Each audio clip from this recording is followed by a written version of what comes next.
नमस्कार दोस्तों, मेरा नाम है पूजा और आज मैं जो आपको कहानी सुनाने जा रही हूँ वो मुंशी प्रेमचंद द्वारा लिखी हुई एक लघु कथा है जिसका शीर्षक है धिक्कार। लेकिन कहानी सुनाने से पहले एक निवेदन है कि प्लीज़ मेरे चैनल को लाइक करें, शेयर करें और अगर आप पहली बार मेरी कहानी सुन रहे हैं तो प्लीज़ इसको सब्सक्राइब भी करें। तो प्रस्तुत है कहानी धिक्कार। अनाथ और विधवा मानी के लिए जीवन में अब रोने के सिवा कोई दूसरा अवलंब न था। वह 5 वर्ष की थी जब पिता का देहांत हो गया। माता ने किसी तरह उसका पालन किया। 16 वर्ष की अवस्था में मोहल्ले वालों की मदद से उसका विवाह भी हो गया, पर साल के अंदर ही माता और पति दोनों विदा हो गए। इस विपत्ति में उसे अपने चचा वंशीधर के सिवा और कोई नज़र न आया जो उसे आश्रय देता।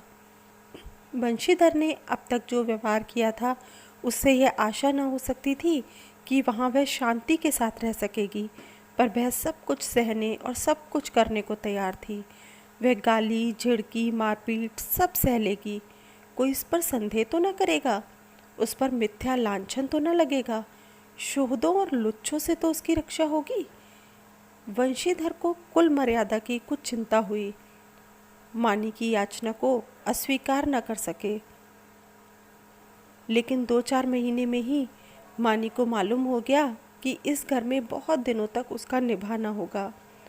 वह घर का सारा काम करती, इशारों पर नाचती, सबको खुश रखने की कोशिश करती, पर ना जाने क्यों चचा और चची दोनों उससे जलते रहते। उसके आते ही मेहरी अलग कर दी गई।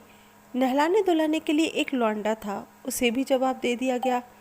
पर मानी से इतना उबार होने पर भी चचा और चची न जाने क्यों उससे मुंह फुलाए रहते। कभी चचा घुड़कियां जमाते, कभी चची कोसती, यहाँ तक कि उसकी चचेरी बहन ललिता भी बात बात पर उसे गालियाँ देती। घर भर में केवल उसके चचेरे भाई गोकुल को ही उससे सहानुभूति थी। उसी की बातों में कुछ स्नेह का परिचय मिलता था। वह अपनी माता का स्वभाव जानता था। अगर वह उसे समझाने की चेष्टा करता या खुल्लम खुल्ला मानी का पक्ष लेता तो मानी को एक घड़ी घर में रहना कठिन हो जाता। इसीलिए उसकी सहानुभूति मानी को ही दिलासा देने तक रह जाती थी। वह कहता, बहन मुझे कहीं नौकर हो जाने दो, फिर तुम्हारे कष्टों का अंत हो जाएगा। तब देखूंगा कौन तुम्हें तिरछी आंखों से देखता है। जब तक पढ़ता हूँ तभी तक तुम्हारे बुरे दिन हैं। मानी ये स्नेह में डूबी हुई बात सुनकर पुलकित हो जाती थी और उसका रोआ रोआ गोकुल को आशीर्वाद देने लगता। आज ललिता का विवाह है। सवेरे से ही मेहमानों का आना जाना शुरू हो गया है। गहनों की झनकार से घर गूंज रहा है। मानी भी मेहमानों को देख देख कर खुश हो रही है। उसकी देह पर कोई आभूषण नहीं है और ना उसे सुंदर कपड़े ही दिए गए हैं, फिर भी उसका मुख प्रसन्न है। आधी रात हो गई थी। विवाह का मुहूर्त निकट आ गया था। जनवासे से चढ़ावे की चीज़ें आईं। सभी औरतें उत्सुक हो उन चीज़ों को देखने लगीं। ललिता को आभूषण पहनाए जाने लगे। मानी के हृदय में बड़ी इच्छा हुई कि जाकर वधू को देखे। अभी कल जो बालिका थी उसे आज वधू वेश में देखने की इच्छा न रोक सकी। वह मुस्कुराती हुई कमरे में घुसी। सहसा उसकी चाची ने झड़क कर कहा, तुझे यहाँ किसने बुलाया? निकल जा यहाँ से। मानी ने बड़ी बड़ी यातनाएं सही थीं, पर आज की यह झिड़की उसके हृदय में बाण की तरह चुभ गई। उसका मन उसे धिक्कारने लगा। तेरे छिछोरेपन का यही पुरस्कार है। यहाँ सुहागिनों के बीच में तेरे आने की क्या ज़रूरत थी? वह खिसियाई हुई कमरे से निकली और एकांत में बैठकर रोने के लिए ऊपर जाने लगी। सहसा जीने पर उसकी इंद्रनाथ से मुठभेड़ हो गई। इंद्रनाथ गोकुल का सहपाठी और परम मित्र था। वह भी न्योते में आया हुआ था। इस वक्त गोकुल को खोजने के लिए ऊपर आया था। मानी को वह 2 बार देख चुका था और यह भी जानता था कि यहाँ उसके साथ बड़ा दुर्व्यवहार किया जाता है। चाची की बातों की भनक उसके कान में भी पड़ गई थी। मानी को ऊपर जाते देखकर वह उसके चित्त का भाव समझ गया और उसे सांत्वना देने के लिए ऊपर आया, मगर दरवाज़ा भीतर से बंद था। उसने किवाड़ की दरार से भीतर झाँका। मानी मेज़ के पास खड़ी रो रही थी। उसने धीरे से कहा, मानी द्वार खोल दो। मानी उसकी आवाज़ सुनकर कोने में छिप गई और गंभीर स्वर में बोली, क्या काम है? इंद्रनाथ ने गदगद स्वर में कहा, तुम्हारे पैरों पड़ता हूँ मानी, खोल दो। यह स्नेह में डूबा हुआ विनय मानी के लिए अभूतपूर्व था। इस निर्दय संसार में उससे ऐसे विनती भी कोई कर सकता है, उसने स्वप्न में भी कल्पना न की थी। मानी ने कांपते हुए हाथों से द्वार खोल दिया। इंद्रनाथ झपटकर कमरे में घुसा। देखा कि छत से पंखे के कड़े से एक रस्सी लटक रही थी। उसका हृदय कांप उठा। उसने तुरंत जेब से चाकू निकालकर रस्सी काट दी और बोला, क्या करने जा रही थी मानी? जानती हो इस अपराध का क्या दंड है? मानी ने गर्दन झुकाकर कहा, इस दंड से कोई और दंड कठोर हो सकता है? जिसकी सूरत से लोगों को घृणा है, उसे मरने के लिए भी अगर कठोर दंड दिया जाए तो मैं यही कहूँगी कि ईश्वर के दरबार में न्याय का नाम भी नहीं है। तुम मेरी दशा का अनुभव नहीं कर सकते। इंद्रनाथ की आंखें सजल हो गईं। मानी की बातों में कितना कठोर सत्य भरा हुआ था। बोला, सदा ये दिन नहीं रहेंगे मानी। अगर तुम यह समझ रही हो कि संसार में तुम्हारा कोई नहीं है तो यह तुम्हारा भ्रम है। संसार में कम से कम एक मनुष्य ऐसा है जिसे तुम्हारे प्राण अपने प्राणों से भी प्यारे हैं। सहसा गोकुल आता हुआ दिखाई दिया। मानी कमरे से निकल गई। इंद्रनाथ के शब्दों ने उसके मन में एक तूफान सा उठा दिया। उसका क्या आशय है यह उसकी समझ में न आया। फिर भी आज उसे अपना जीवन सार्थक मालूम हो रहा था। उसके अंधकार में जीवन में एक प्रकाश का उदय हो गया। इंद्रनाथ को वहाँ बैठे और मानी को अपने कमरे से जाते देखकर गोकुल को कुछ खटक गया। उसकी त्योरियां बदल गई। कठोर स्वर में बोला, तुम यहाँ कब आए? इंद्रनाथ ने अविचलित भाव से कहा, तुम्ही को खोजता हुआ यहाँ आया था। तुम यहाँ ना मिले तो नीचे लौटा जा रहा था। अगर चला गया होता तो इस वक्त तुम्हें यह कमरा बंद मिलता और पंखे के कड़े में एक लाश लटकती हुई नजर आती। गोकुल ने समझा यह अपने अपराध के छिपाने के लिए कोई बहाना निकाल रहा है। तीव्र कंठ से बोला, तुम यह विश्वासघात करोगे? मुझे ऐसी आशा न थी। इंद्रनाथ का चेहरा लाल हो गया। वह आवेश में खड़ा हो गया और बोला, न मुझे यह आशा थी कि तुम मुझ पर इतना बड़ा लांछन रख दोगे। मुझे न मालूम था कि तुम मुझे इतना नीच और कुटिल समझते हो। मानी तुम्हारे लिए तिरस्कार की वस्तु हो, मेरे लिए वह श्रद्धा की वस्तु है और रहेगी। मुझे तुम्हारे सामने अपनी सफाई देने की ज़रूरत नहीं है, लेकिन मानी मेरे लिए उससे कहीं पवित्र है जितनी तुम समझते हो। मैं नहीं चाहता था कि इस वक्त तुमसे ये बातें कहूँ। इसके लिए और अनुकूल परिस्थितियों की राह देख रहा था, लेकिन मामला आ पड़ने पर कहना ही पड़ रहा है। मैं यह तो जानता था कि मानी का तुम्हारे घर में कोई आदर नहीं, लेकिन तुम लोग उसे इतना नीच और त्याज्य समझते हो, ये आज तुम्हारी माताजी की बातें सुनकर मालूम हुआ। केवल इतनी सी बात के लिए वह चढ़ावे के गहने देखने चली गई थी। तुम्हारी माता ने उसे इस बुरी तरह झिड़का कि जैसे कोई कुत्ते को भी न झिड़केगा। तुम कहोगे इसमें मैं क्या करूं? मैं कर ही क्या सकता हूं? जिस घर में एक अनाथ स्त्री पर इतना अत्याचार हो और उस घर का पानी पीना भी हराम है।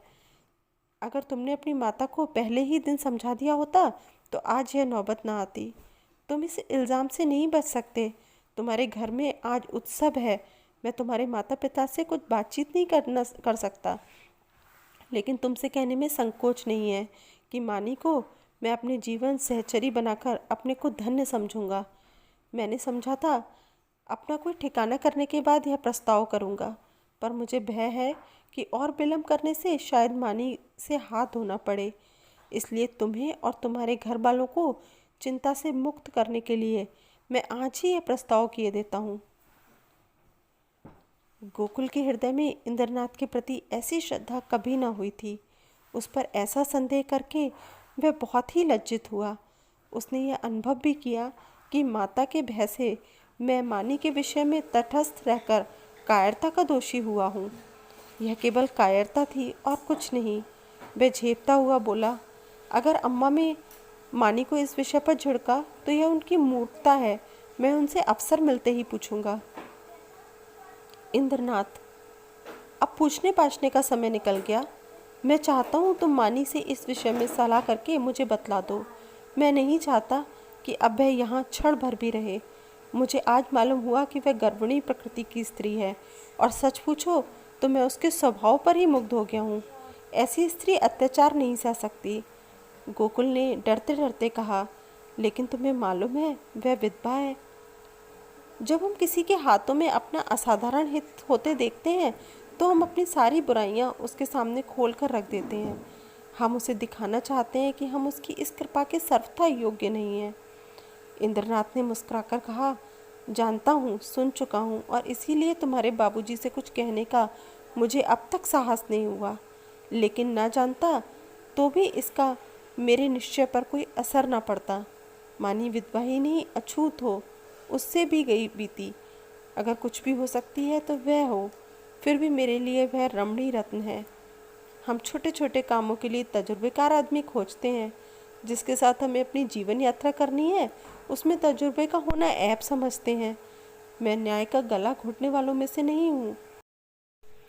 विपत्ति से बढ़कर तजुर्बा सिखाने वाला कोई विद्यालय आज तक नहीं खुला। जिसने इस विद्यालय में डिग्री ले ली उसके हाथों में हम निश्चिंत होकर जीवन की बागडोर दे सकते हैं। किसी रमणी का विधवा होना मेरी आंखों में दोष नहीं, गुण है। गोकुल ने पूछा, लेकिन तुम्हारे घर के लोग? इंद्रनाथ ने प्रसन्न होकर कहा, मैं अपने घर वालों को इतना मूर्ख नहीं समझता कि इस विषय में आपत्ति करें। लेकिन वे आपत्ति करें भी तो मैं अपनी किस्मत अपने हाथ में ही रखना पसंद करता हूँ। मेरे बड़ों का मुझ पर अनेकों अधिकार हैं। बहुत सी बातों में मैं उनकी इच्छा को कानून समझता हूँ, लेकिन जिस बात को मैं अपनी आत्मा के विकास के लिए शुभ समझता हूँ उसमें मैं किसी से दबना नहीं चाहता। मैं इस गर्व का आनंद उठाना चाहता हूँ कि मैं स्वयं अपने जीवन का निर्माता हूँ। गोकुल ने कुछ शंकित होकर कहा, और अगर मानी ना मंजूर करे? इंद्रनाथ को यह शंका बिल्कुल निर्मूल जान पड़ी। बोले, तुम इस समय बच्चों की सी बात कर रहे हो गोकुल। यह मानी हुई बात है कि मानी आसानी से मंजूर ना करेगी। वह इस घर में ठोकरें खाएगी, झिड़कियाँ सहेगी, गालियाँ सुनेगी, पर इसी घर में रहेगी। युगों के संस्कारों को मिटा देना आसान नहीं है, लेकिन हमें उसको राज़ी करना पड़ेगा। उसके मन से संचित संस्कारों को निकालना पड़ेगा। मैं विधवाओं के पुनर्विवाह के पक्ष में नहीं हूँ। मेरा ख्याल है कि पतिव्रत का अलौकिक आदर्श संसार का अमूल्य रत्न है, और हमें बहुत सोच समझकर उस पर आघात करना चाहिए। लेकिन मानी के विषय में यह बात नहीं उठती। प्रेम और भक्ति नाम से नहीं, व्यक्ति से होती है। जिस पुरुष की उसने सूरत भी नहीं देखी उससे उसे प्रेम नहीं हो सकता। केवल रस्म की बात है। इस आडंबर की, इस दिखावे की हमें परवाह नहीं करनी चाहिए। देखो, शायद कोई तुम्हें बुला रहा है। मैं भी जा रहा हूँ। 2-3 दिन में फिर मिलूँगा। अगर ऐसा ना हो कि तुम संकोच में पड़कर सोचते विचरते रह जाओ और दिन निकलते जाएं। गोकुल ने उसके गले में हाथ डालकर कहा, मैं परसों खुद ही आऊँगा। बारात विदा हो गई थी। मेहमान भी रुखसत हो गए थे। रात के 9 बज गए थे। विवाह के बाद की नींद मशहूर है। घर के सभी लोग सरे शाम सो रहे थे। कोई चारपाई पर, कोई तख्त पर, कोई ज़मीन पर, जिसे जहाँ जगह मिल गई वहीं सो रहा था। लेकिन मानी घर की देखभाल कर रही थी, और ऊपर गोकुल अपने कमरे में बैठा हुआ समाचार पढ़ रहा था। सहसा गोकुल ने पुकारा, मानी, एक गिलास ठंडा पानी तो लाना, प्यास लगी है। मानी पानी लेकर ऊपर गई और मेज पर पानी रखकर लौटना ही चाहती थी कि गोकुल ने कहा, ज़रा ठहरो मानी, तुमसे कुछ कहना है। मानी ने कहा, अभी फुर्सत नहीं है भाई, सारा घर सो रहा है। कहीं कोई घुस आए तो लोटा थाली भी ना बचे। गोकुल ने कहा, घुस आने दो। मैं तुम्हारी जगह होता तो चोरों से मिलकर चोरी करवा देता। मुझे इसी वक्त इंद्रनाथ से मिलना है। मैंने उससे आज मिलने का वचन दिया है। देखो, संकोच मत करना। जो पूछ रहा हूँ उसका जल्द उत्तर देना। देर होगी तो वह घबराएगा। इंद्रनाथ को तुमसे प्रेम है, यह तुम जानती हो ना? मानी ने मुंह फेर कर कहा, यही बात कहने के लिए मुझे बुलाया था? मैं कुछ नहीं जानती। गोकुल, खैर, यह वह जाने और तुम जानो। वह तुमसे विवाह करना चाहता है। वैदिक रीति से विवाह होगा। तुम्हें स्वीकार है? मानी की गर्दन शर्म से झुक गई। वह कुछ जवाब न दे सकी। गोकुल ने फिर कहा, दादा और अम्मा से यह बात नहीं कही गई। इसका कारण तुम जानती ही हो। वह तुम्हें घुड़कियां दे देकर जला जलाकर चाहे मार डालें, पर विवाह करने की सम्मति कभी नहीं देंगे। इससे उसकी नाक कट जाएगी। इसलिए अब इसका निर्णय तुम्हारे ही ऊपर है। मैं तो समझता हूँ तुम्हें स्वीकार कर लेना चाहिए। इंद्रनाथ तुमसे प्रेम करता ही है। यो भी निष्कलंक चरित्र का आदमी और बला का दिलेर है। वह तो उसे छू ही नहीं गया। तुम्हें सुखी देखकर मुझे सच्चा आनंद होगा। मानी के हृदय में एक बेग उठ रहा था, मगर मुंह से आवाज़ न निकली। गोकुल ने अपकी खींच कर कहा, देखो मानी, यह चुप रहने का समय नहीं है। क्या सोचती हो? मानी ने कांपते स्वर में कहा, हाँ। गोकुल के हृदय का बोझ हल्का हो गया। मुस्कुराने लगा। मानी शर्म के मारे वहाँ से भाग गई। शाम को गोकुल ने अपनी माँ से कहा, अम्मा, इंद्रनाथ के घर आज कोई उत्सव है। उसकी माता अकेली घबरा रही थी कि कैसे सब काम होगा। मैंने कहा, मैं मानी को कल भेज दूंगा। तुम्हारी आज्ञा हो तो मानी को पहुंचा दूं? कल परसों तक चली आएगी। मानी उसी वक्त वहां आ गई। गोकुल ने उसकी ओर कनखियों से ताका। मानी लज्जा से गड़ गई। भागने का रास्ता न मिला। माँ ने कहा, मुझसे क्या पूछते हो? वह जाए तो ले जाओ। गोकुल ने मानी से कहा, कपड़े पहनकर तैयार हो जाओ, तुम्हें इंद्रनाथ के घर चलना है। मानी ने आपत्ति की, मेरा जी अच्छा नहीं है, मैं न जाऊंगी। गोकुल की माँ ने कहा, चली क्यों नहीं जाती? क्या वहाँ कोई पहाड़ खोदना है? मानी एक सफ़ेद साड़ी पहनकर तांगे पर बैठी तो उसका हृदय कांप रहा था और बार बार आंखों में आंसू भर आते थे। उसका हृदय बैठा जाता था, मानो नदी में डूबने जा रही हो। तांगा कुछ दूर निकल गया तो उसने गोकुल से कहा, भैया, मेरा जी ना जाने कैसा हो रहा है। घर चलो, तुम्हारे पैर पड़ती हूँ। गोकुल ने कहा, तू पागल है। वहाँ सब लोग तेरी राह देख रहे हैं और तू कहती है लौट चलो। मानी, मेरा मन कहता है कोई अनिष्ट होने वाला है।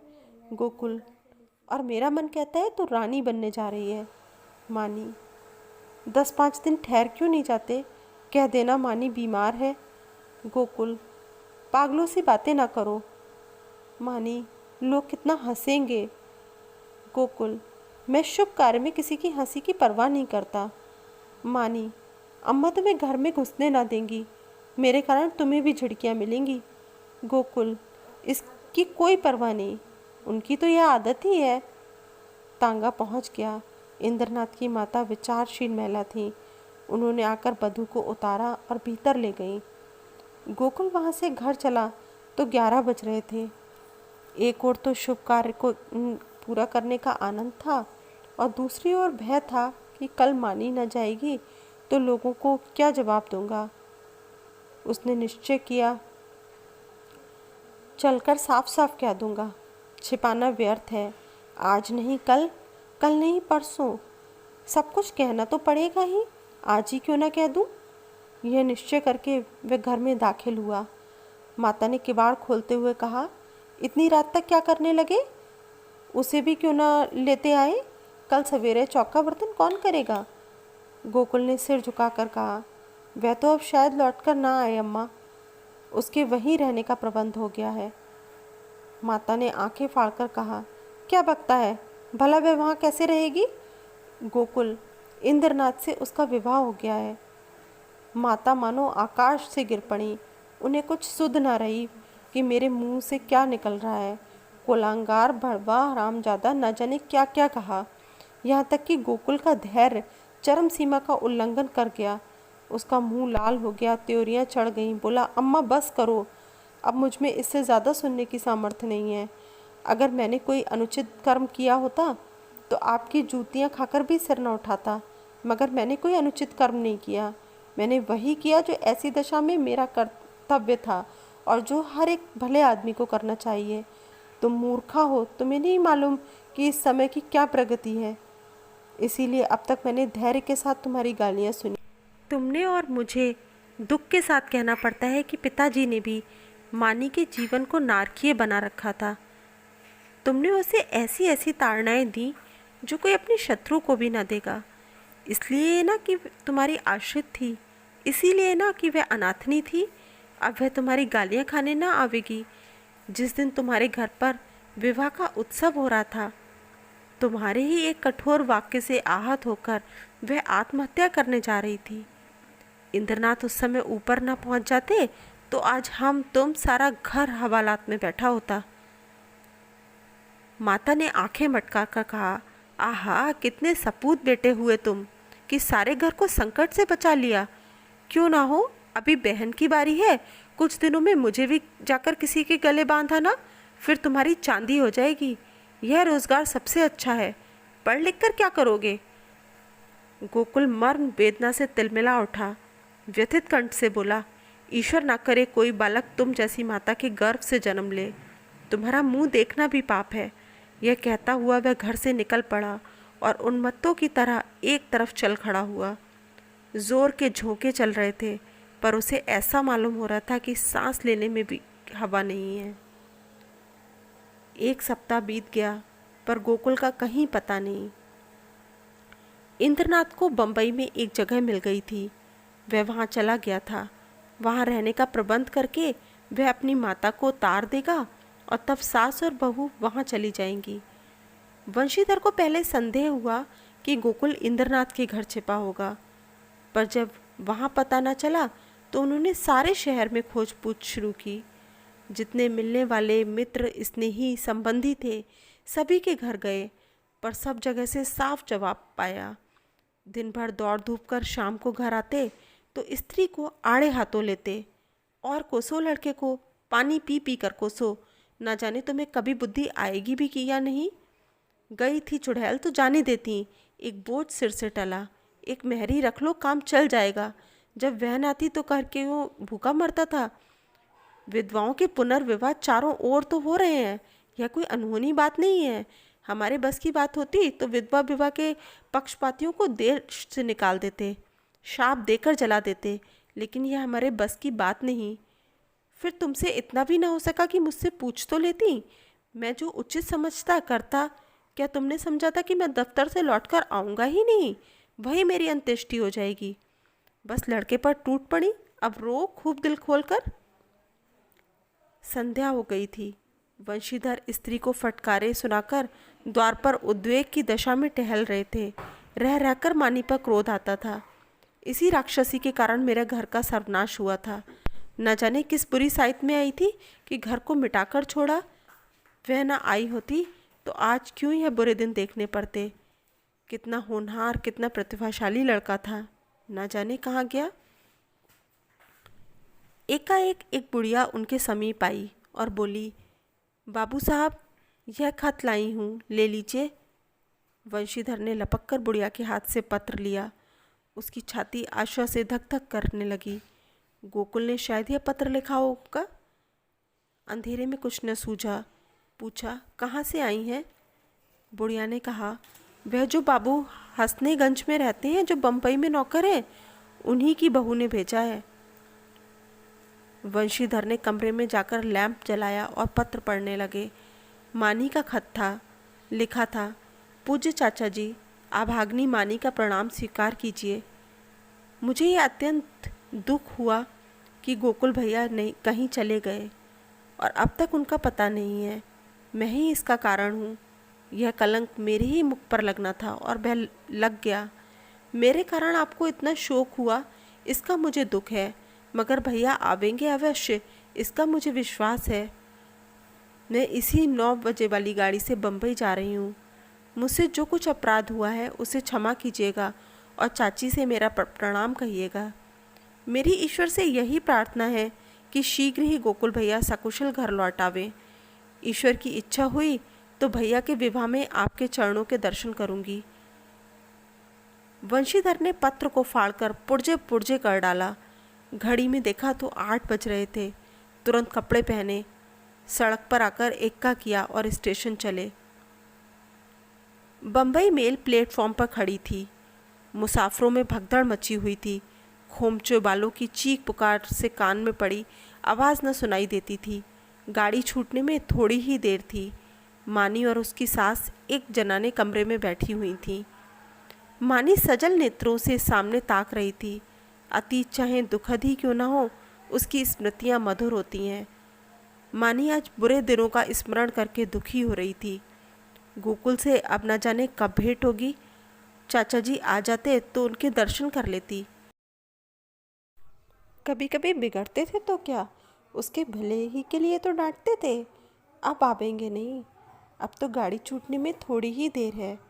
कैसे आवे, समाज में हलचल न मच जाएगी। भगवान की इच्छा होगी तो अब की जब यहाँ आऊँगी तो ज़रूर उनके दर्शन करूँगी।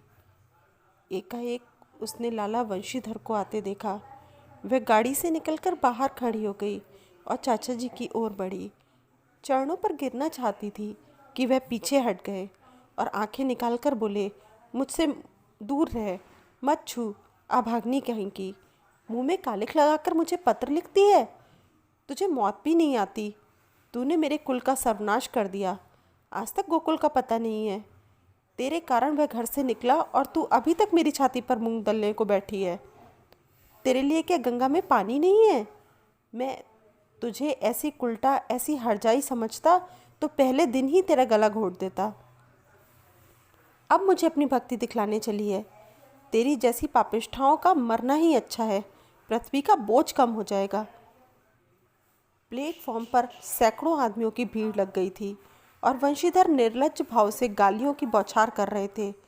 किसी की समझ में ना आता था क्या माजरा है, पर मन में सब लाला को धिक्कार रहे थे। मानी पाषाण मूर्ति के समान खड़ी थी, मानो वहीं जम गई हो। उसका सारा अभिमान चूर चूर हो गया। ऐसा जी चाहता था धरती फट जाए और मैं समा जाऊं। कोई वज्र गिरकर उसके जीवन अधम जीवन का अंत कर दे। इतने आदमियों के सामने उसका पानी उतर गया। उसकी आंखों से पानी की एक बूंद भी न निकली। हृदय में आंसू न थे। उसकी जगह एक दावानल सा दहक रहा था, जो मानो वेग से मस्तिष्क की ओर बढ़ता चला जाता था। संसार में कौन जीवन इतना अधम होगा? सास ने पुकारा, बहू अंदर आ जाओ। गाड़ी चली तो माता ने कहा, ऐसा बेशर्म आदमी नहीं देखा। मुझे तो ऐसा क्रोध आ रहा था कि उसका मुंह नोच लूं।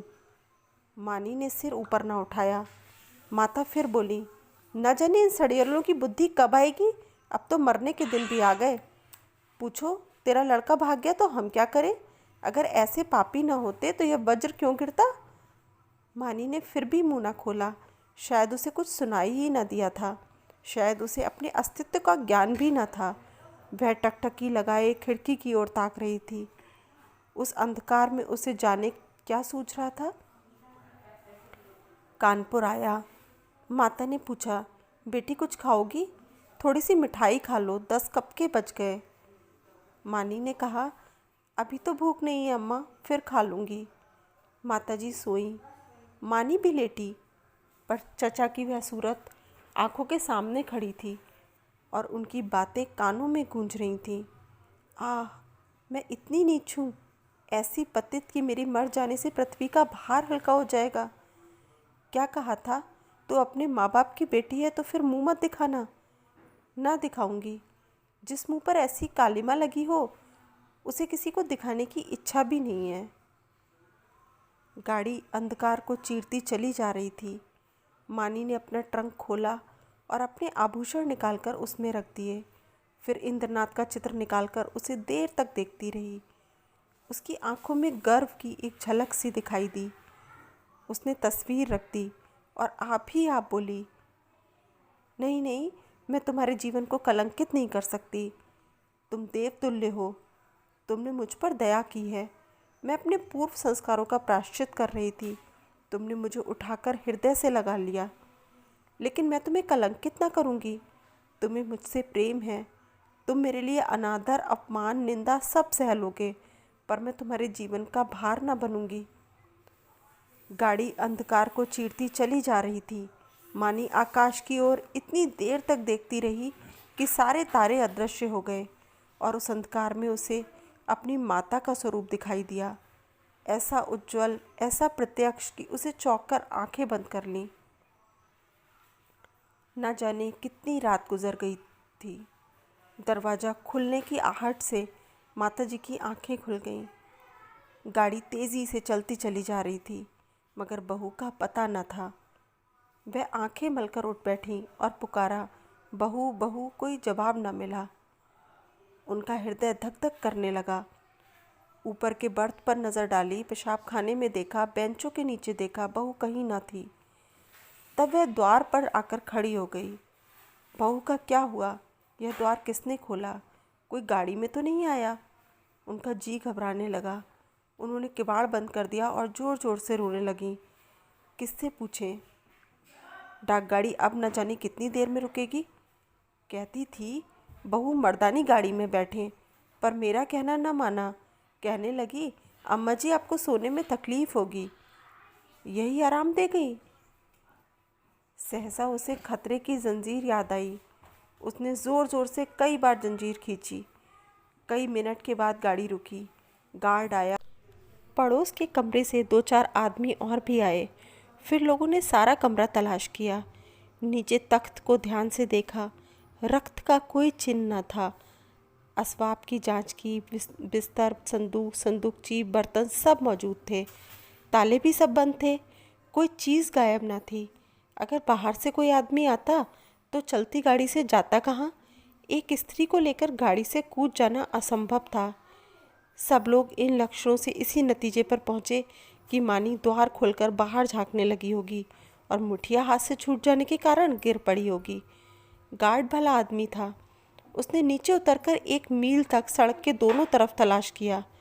मानी का कोई निशान न मिला। रात को इससे ज़्यादा और क्या किया जा सकता था?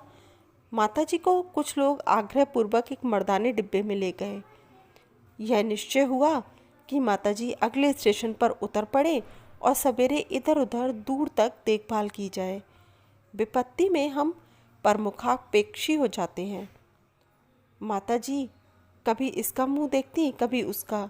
उनकी याचना में भरी हुई आंखें मानो सबसे कह रही थीं कि कोई मेरी बच्ची को खोज क्यों नहीं लाता। हाय, अभी तो बेचारी की चुंदरी भी नहीं मैली हुई। कैसे कैसे सादों और अरमानों से भरी पति के पास जा रही थी। कोई उस दुष्ट वंशीधर से जाकर कहता क्यों नहीं, ले तेरी मनोभिलाषा पूरी हो गई, जो तू चाहता था वह पूरा हो गया। क्या अब भी तेरी छाती नहीं जुड़ाती? बुद्धा बैठी रो रही थी और गाड़ी अंधकार को चीरती चली जाती थी। रविवार का दिन था। संध्या समय इंद्रनाथ 2-3 मित्रों के साथ अपने घर की छत पर बैठा हुआ था। आपस में हास परिहास हो रहा था। मानी का आगमन इस परिहास का विषय था। एक मित्र बोले, क्यों इंद्र, तुमने तो वैवाहिक जीवन का कुछ अनुभव किया है, हमें क्या सलाह देते हो? बनाए कहीं घोंसला या यूं ही डालियों पर बैठे बैठे दिन काटें? पत्र पत्रिकाओं को देखकर तो यही मालूम होता है कि वैवाहिक जीवन और नरक में कुछ थोड़ा सा ही अंतर है। इंद्रनाथ ने मुस्कुराकर कहा, यह तो तकदीर का खेल है भाई, 16 आना तकदीर का। अगर एक दशा में वैवाहिक जीवन नरक तुल्य है तो दूसरी दशा में स्वर्ग से कम नहीं। दूसरे मित्र बोले, इतनी आज़ादी तो भला क्या रहेगी? इंद्रनाथ, इतनी क्या, इसका शतांश भी ना रहेगी। अगर तुम रोज़ सिनेमा देखकर 12 बजे लौटना चाहते हो, 9 बजे सोकर उठना चाहते हो और दफ्तर से 4 बजे लौटकर ताश खेलना चाहते हो, तो तुम्हें विवाह करने से कोई सुख ना होगा। और जो हर महीने सूट बनवाते हो, तब शायद साल भर भी न बनवा सको। श्रीमती जी तो आज रात की गाड़ी से आ रही हैं।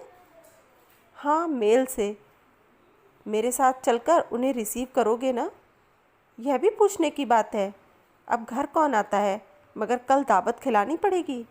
सहसा तार के चपरासी ने आकर इंद्रनाथ के हाथ पर तार का लिफाफा रख दिया। इंद्रनाथ का चेहरा खिल उठा। झट तार खोलकर पढ़ने लगा।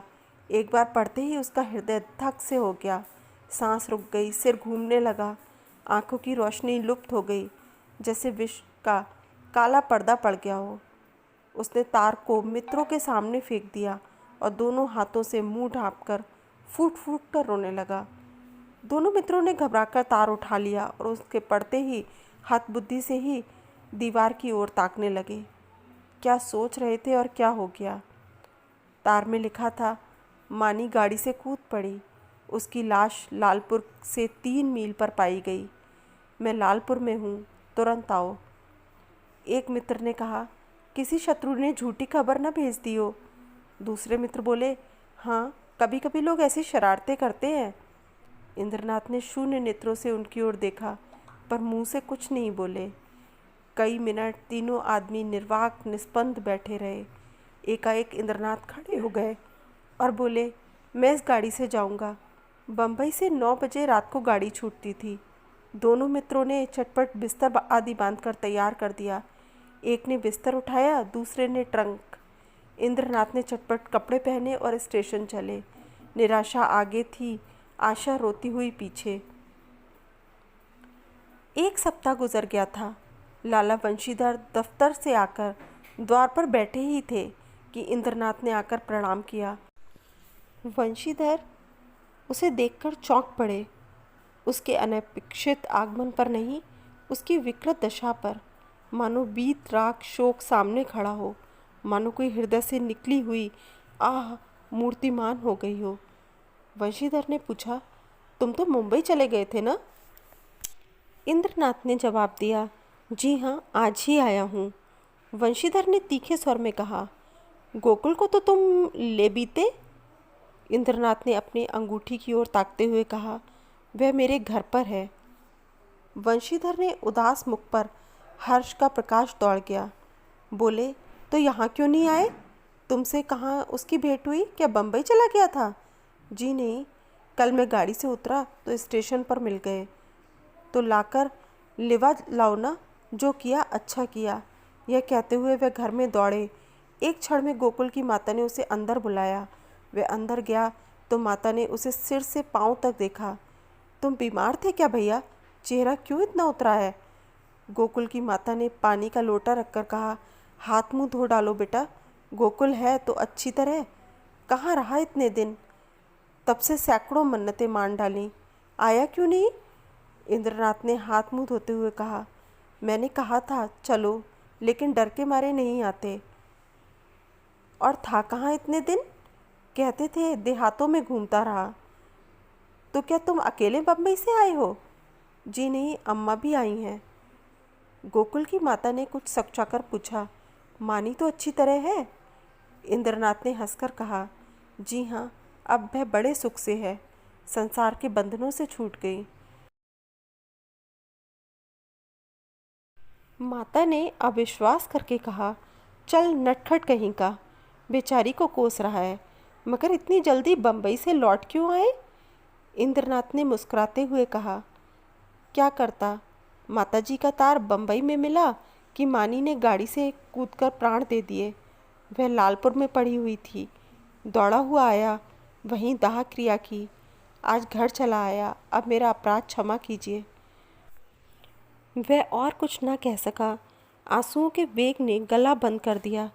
जेब से एक पत्र निकालकर माता के सामने रखता हुआ बोला, उसके संदूक में यही पत्र मिला है।